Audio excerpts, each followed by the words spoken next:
Gallen here with the Chatham Journal, Chatham Chatless, and I'm at Pittsboro Feed. I'm way in the back, but I'm here with Christine on the left and Josh on the right, just to clarify things. All right, it's Chick Day today, right? That's right. And what happens on Chick Day? We have a lineup of people here ready to purchase chicks. Okay. And so we get baby chicks when they're 1 day old, and we sell them to people who want to start maybe their own first flock or add to a current flock. So these are, well, what do most of these people buy these chicks for? They're buying them for eggs, or they're also doing them for Dual purpose meat production, but most of the time, I would say 95% of the time, it's for egg production, for their own personal use. And how many chicks do most people buy? Is there an average, a standard, a minimum, or? There's no minimum for us. You can buy one. We recommend at least 3 because one may die. But the average that people buy is about 6 because the average chicken will lay about 5 eggs a week when they do get into production. So they take Sundays off? They take Sundays off. Okay. They take Sundays, Mondays off. They're kind Sundays of and Mondays? Yeah. That's convenient. That works for them. Yeah. Each bird variety lays a different amount of eggs. So there's different, if you can see in here, there's different ones. And some varieties will lay like 260 eggs a year. Some may lay 150 eggs a year. It depends on the variety. Some of the old time ones are the ones that lay the most eggs. Some of the more current breeds, the newer, fancier breeds, they're not quite. Oh, so those millennial chicks don't work as hard as the greater generation. You got that right. That's right. You got that right. I got that right. Yeah. Actually, silly question. At what age do chicks turn into chickens? So they turn into mature chickens. So about 20 weeks is that when they could start popping out their first egg. All right, so once you pop out your first egg, you're no longer a chick. Basically, You're chicken. I mean, you're going to turn into, you get into your teen years into like 8 to 12 weeks. Okay. And then you turn into a mature chicken once you start laying your first egg. So the chicks have like terrible twos? Yes, all the time. All the time. They get really dirty and messy. Like, if these chicks stay in here until like 3 or 4 weeks, this place looks like a bomb went off because of all their feathers across the whole entire place. All right. It's like downy feathers, and they kind of go through that teenage phase. So at 20, 22 weeks of age, they're starting to lay, and then they really kick in, and they'll be productive, very good production for about 3 years. Okay. And then what happens after 3 years? Then they start to go down. They start to lose production because we're getting older, and so a chicken can live up to 10 years, but they really stop laying after about 5 years. All right. And so, like, when she said that, like, some chickens, like an older breed, can lay up to 250 eggs, like, after 3 years, like, that chicken is only going to lay, like, probably about 125 eggs a year in, like, years 4 and 5. All right. And when do people put the chicken over that rainbow bridge?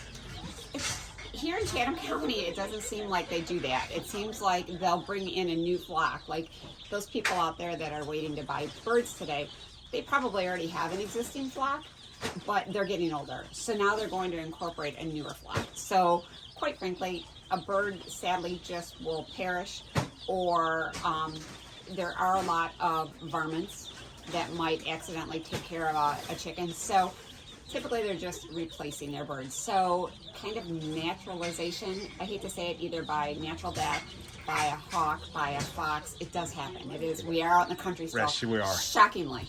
So let's talk about chicken care. What kind of good things do I need to, if I decide, hey, I want to get 3 to 6 chicks today, what kind of things do I need to make sure that those chicks are going to be well taken care of? So the most important thing for us is heat. So chicks need 95 degrees heat for the first 2 weeks of their life, and then we subtract 5 degrees every week. So a heat lamp is the most crucial. And you sell heat lamps. We as well. sell everything that you need here, and then you need Then you need a little bit of everything else. You need a feeder, a water. You need some sort of bedding. You need feed and an enclosure to keep them in. Okay. Now, I saw you had posted on your Facebook page that you have chicks that are available anytime. So is this your chicks that are available anytime? So So the way that our system works is we post an availability list on our website, and so we make them available on Fridays.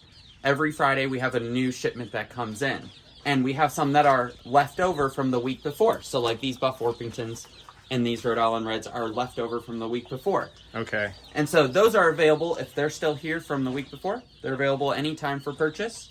But like these Easter eggers down here, these came in this week, and they were on the availability list, and we promised everyone, like these people out here, they're waiting for the new breeds for this week. They're the wanted breeds this week. So they're not available until 8:30. So And is 8:30 is that specific kind of time? Is it like when you wake up Christmas morning, you can't get your gift till 6 o'clock or 6:30? No, our chicks arrive generally on Wednesdays, Thursdays, or Fridays. Okay. And so earlier this year, we were having people waiting out in line at 3:30 in the morning. Are you serious? 3:30 in the morning? It was crazy. The most we've had was 75 people. That's in like line. Walmart on the day Black- after Thanksgiving. We were handing out numbers, like a ticket. It was like a butcher counter. Like you were handing out numbers, like one. Did you have enough chicks for everyone? No. No. And that's why we were handing out numbers. And so if they come in on Friday, we need a little bit of time because they get shipped via the postal service. Okay. And so we need a little bit of time just for us to count them to make sure they're all healthy. And that gives us a half-hour buffer. Now I got a post office box. I'm never going to see a chicken inside. No. my No, post office they box. call us immediately when they come in Okay. early in the morning when they come. But if it's the post office, they tend to run late sometimes. Okay. So they give us a call, and we just want to build in a buffer, and we don't want to we don't want to promise something that we can't All right. A lot deliver. of people come from a distance. I noticed that a young couple out there today came from Fuquay Arena. Fuquay Arena. But we've had them come from South For Carolina. South Carolina, Tennessee, Kentucky. So you're why is Pittsboro Feed well known to all the way to South Carolina? Are your chicks that good? So our chicks you can get anywhere, which is Yep, super nice. yep. But we post our availability list. Okay. Most chicks that you get everywhere else, they're going to be what they're called straight run. And so you don't know if they're male or female. We pay extra for ours to be sexed as females, which people want. And they don't guarantee them, but it's a higher chance that you're going to get a female. Right. I noticed that on your posting you mentioned there's like a 90% probability Yep, that they're going to 85%. 85, Yep, okay. 85% chance that you're going to get a female. So So what happens if I get a male? So we can help you find an option of finding another farm if you can't have one, or finding somewhere for it. We recommend people put them actually on the Chatham chat list because there are some people that actually want a rooster. Actually, I noticed that someone has been posting that they're looking, or their rooster has passed away and they're looking for someone. Yeah. Yep, because another they do, rooster. because they want to start breeding their own. Yep. So you don't need a rooster to have eggs, but you need a rooster to have more chicks. Gotcha. Yeah. I'm glad we're having this biology lesson right here on a Friday morning. All right, we're getting close to 8:30. I'm going to want to go out there and take a look at it. Yeah. Okay, today you got Easter egger pullet. Is it pullets or pullet? How do I pronounce it? Pullets. Pullets, all right. I told you, city kid. Blue Star pullets, olive egger pullets, gold lace wine dot, Jersey black. So you import your chickens from up north. Assorted fizzle. No, those Jersey. What can you tell me about those breeds? Is there anything special about them, or do you just there's certain times when you get certain type of So chicks? in the springtime, our hatcheries will get fancier breeds. Right now, we're going into the summer months, so we get more of their standard breeds because spring is considered chick time. That's Chick time. That's what most people consider chick time, and so the hatcheries they ramp up their production and have a bigger availability. So like that availability list that you see on our website, we actually placed this order in October of 2022. So at sometime in fall of this year, you're going to be placing your order for 2024. Yes. Right. So And- we did not anticipate, and nobody did. None of the other feed stores in The entire United country. States, anticipated that this year would be a crazy year for chickens. We don't know why. We ordered a specific amount of birds that we thought would be plenty for us, and in the beginning of spring, we were selling out within Minutes. Yeah, 15 minutes. And you Like had- we sold the first week. I remember. I think we had about 700 birds, and there were 2 of us back here, and we sold out in about 12 minutes. All right. What's your theory for the Chick Fest? I don't know. I think that people are kind of resorting back to a little bit of that urban farm life. I think there's a lot of social media out there. I think there's a lot of people on TikTok. I think there's a lot of people on Instagram that really, I'm not saying they glorify it, but they make it seem like they're making sourdough bread and they're raising chickens and they're doing their own little raised bed gardens. And we just happen to be benefiting from that lifestyle that these people want to create for their young children. We raised our children in livestock. You know, they did cattle, pigs, chickens. They did everything. It's a great lifestyle. So anybody who chooses to do that, they might see that somebody else is doing it.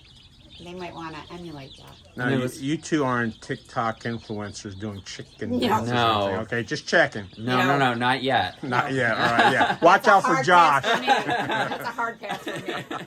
I could do a mom-son type of thing. Yeah. No, it's But I'm sorry, I interrupted you before you started saying something. no. It's great, and we're happy to help anybody who wants to get into this lifestyle. Yeah. Like she said, I grew up with it. I have 2 sisters. We grew up in this lifestyle. That all of the animals that she said that we had, they were not their animals. They were our animals, Right. us kids' animals, and it taught us so much responsibility as kids. Like my sisters and I had to switch off weekends. We couldn't go to like each other's friend's house on the same weekend because somebody had to take care of the animals. They were not. So you had some really tough parents is what you're trying to tell me. We were pretty tough. It was and honest and truthful. We had at one time we were bottle feeding 5 baby calves, and he's telling the truth. They had to make arrangements with each other. David and I would, Dave would make the bottles in the morning. The kids would go out and do the chores in the morning. But if somebody wanted to go to a friend's house, they had to ask each other. We as a family would go in strip stalls and clean and do all the things, and we pay for vet calls and all of that, but they were responsible for buying those animals initially. They were responsible for all of the care, and we had pretty strong rules that if you weren't taking care of them, you were losing your animals. And so they, we fed them, my husband and I, we fed the animals, we took care of the vet calls, all that, but it was a great, hard lesson for those children. And you know what? All of that money that they raised by selling them at the local fairs and that put them through college. Wow, that's interesting. Hey, it's 8:30. Yep. We're going to interrupt this. Let's go Sounds let's great. go see what the chick great. folks want.